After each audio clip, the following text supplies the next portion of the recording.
Salut tout le monde, j'espère que vous allez bien. Aujourd'hui je vous retrouve pour une de mes recettes préférées, c'est celle du houmous. Donc c'est une sorte de purée très épaisse à base de pois chiches, de sésame, de citron, de sel, d'ail, du cumin. En fait on peut ajouter ce que l'on veut, mais la base c'est vraiment le pois chiche et le sésame. Donc je me suis inspirée d'une recette qui est commercialisée en grande surface, qui est de la marque L'Atelier de Bligny, je crois que c'est ça la marque. Et c'est un houmous dont j'étais tombée amoureuse, la recette est vraiment excellente, très savoureuse et pourtant il y a très peu d'ingrédients. Et justement vu qu'il y a très peu d'ingrédients, je me suis dit que c'était tout à fait possible de la reproduire à la maison, d'autant plus que celle qui est vendue en grande surface est très chère.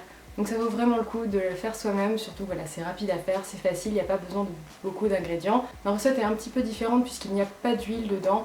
Je préfère limiter tout ce qui va être lipides, transformé, on va dire raffiné et concentré. Ça reste une recette un petit peu grasse à cause du sésame, mais c'est complètement sain. C'est une recette très riche en protéines, en minéraux comme le fer et le zinc. C'est aussi riche en fibres, en énergie. Bref, c'est quand même quelque chose de plutôt sain. Moi j'adore en manger avec des crudités, dans des sandwichs, voilà, sur du pain. Je trouve que c'est une petite saveur qui rappelle le fromage, mais alors légèrement, hein. Voilà, le sésame a quand même une saveur très particulière que j'aime beaucoup. Donc si vous avez envie de voir la recette, c'est parti! J'utilise des pois chiches en conserve, l'équivalent d'une petite boîte, et je vais bien les rincer et les égoutter. Ensuite, je retire la peau qui entoure le pois parce que c'est peu digeste. C'est une étape qui prend plusieurs minutes, alors si vous êtes pressé, vous pouvez sauter cette étape, mais ça va jouer sur le résultat.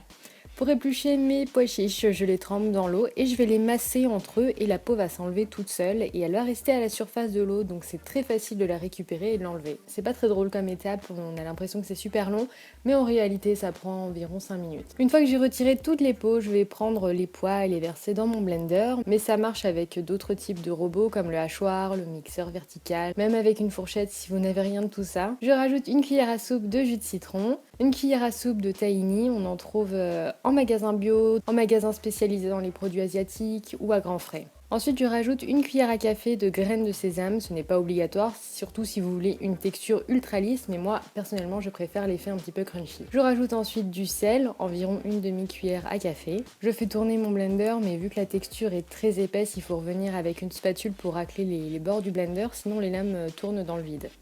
Pour avoir une texture plus crémeuse, vous pouvez rajouter de l'huile ou du lait végétal ou de l'eau. Vous pouvez aussi assaisonner comme vous le voulez en ajoutant du cumin, de l'ail, du poivre, du paprika ou d'autres épices qui vous plaisent. La façon dont je préfère le manger, c'est avec des dips de carottes ou alors sur des tranches de baguettes au sésame justement. N'hésitez pas à me laisser en commentaire votre recette du houmous si vous en avez une.